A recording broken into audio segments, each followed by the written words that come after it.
And it seems that we have a city council that is actually defunding our police force while not calling it defunding the police force. So I figured we talk to a gentleman. He is the executive director of the Dallas Hero Project, a bipartisan group trying to amend Dallas City Council charters. And he is also a former United States Marine Force Recon Staff Sergeant and worked at the Defense Department as a contractor. His name is Pete Marocco, dear friend of mine. Pete, how are you doing today? I'm doing great. Thank you very much for having me on, Alan. Pleasure. Thank you so much. Let's talk about this organization that you're the executive director of. I mean, this is kind of a new organization, but an incredible focus, which is on local politics, which is something that people kind of don't pay attention to. Tell us about the HERO organization. Great. Well, thank you, Alan.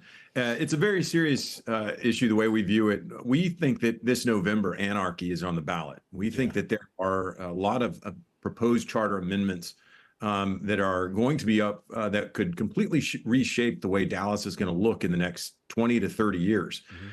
So it's very important that citizens really pay attention to those down ballot issues that are on there. The three that we are focused on, that we are promoting for a yes vote, is one, to increase public safety, two, for city leader accountability, and three, for citizen enforcement. And let me unpack a little bit of what that means. What we're talking about with increasing public safety is that Dallas has lost a lot of police officers. That means that we have slow response times.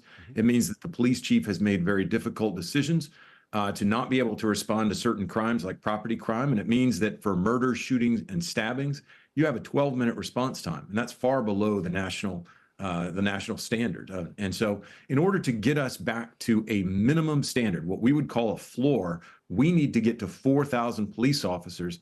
And what that represents is a ratio of 3 police officers to 1,000 citizens. Many people may already think that it's much greater than that, but it's not. And perhaps many Dallas citizens have noticed that you haven't had much traffic police, if any, over the past year. So these have been some very difficult decisions that the police force has made. I also want to clarify, we are 100% in support of our police and our police leadership. We think that they have made very difficult decisions with the limited resources that they have. But when you're undermanned, you're undermanned. And the bottom line is, what that means is you have exhausted police officers that are the lowest paid of any major police department in the area. And the center of downtown Dallas has become one of the most dangerous areas that businesses and people are starting to seriously avoid. So it has a lot of consequences. Now, and also what exacerbates this situation is when you have a county DA that is releasing these criminals back out onto the streets when you don't have the, like you said, the adequate relationship of police officers to contend with that. Don't you think that's a problem also that, kind of colludes with this? Tremendously. And actually I'm glad you raised that, because that goes into the piece that I raised about citizen enforcement. Right now, we have a lot of reaction, a lot of response. The reason people have gotten involved in our organization is because they have experienced crime, whether they're a business owner or they're somebody who's visited a business and they've seen somebody just stealing something, essentially with impunity. And this is all because we had some very reckless decisions by the city leadership, by the district attorney, to just say they're not going to prosecute certain crimes. And the way we view it, they don't have that choice. When the legislature makes a law, it's law. And so the bottom line is citizen enforcement means that in this third ballot initiative, when city leaders are not following their own law, not following the charter of the city or following the statutes of Texas or following local ordinances, then that citizen has standing to sue the city. And that's very important, because it comes back to the thing about accountability. I think that so many of these elected officials, especially at the local level, the city council, school boards, the county commissioners, they feel that they can act with impunity and that the citizens don't have any recourse or any voice. What better example of that than T.C. Broadnax? The fact is that this was an individual that made $450,000 a year. City manager for Dallas. Yeah. City manager. Yeah. Sorry. So if I recall, got $467,000 at severance. That's more than the president of the United States makes.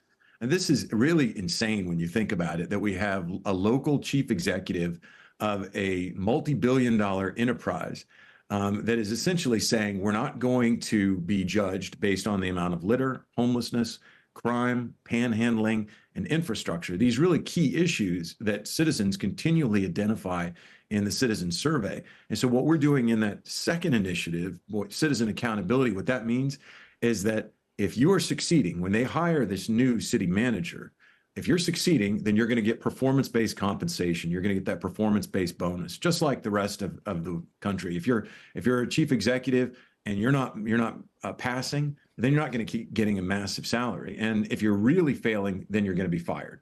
And so on the second ballot initiative that we're asking people to vote yes on, the city leader accountability, that's primarily focused on Dallas's chief executive, the city manager.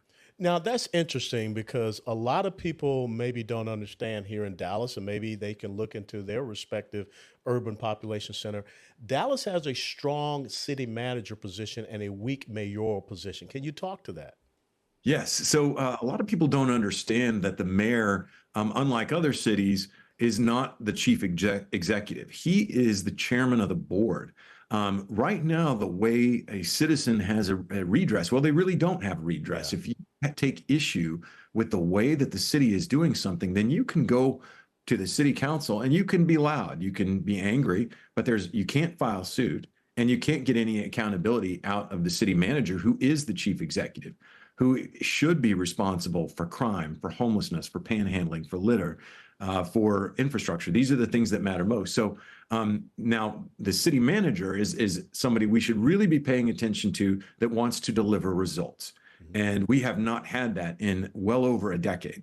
And so we need to really be focused on that going into this next election. If we don't get it right this time, we're not going to get another chance in another election soon that is going to give us an opportunity to make a meaningful change. So we are really asking citizens to pay very close attention to this. They've got to go vote the entire ballot. And what's interesting in this relationship, the city manager in Dallas is really the one that hires the police chief. Am I correct? Yes, and well, it's a collaborative process, and of course, it has to go before the city council.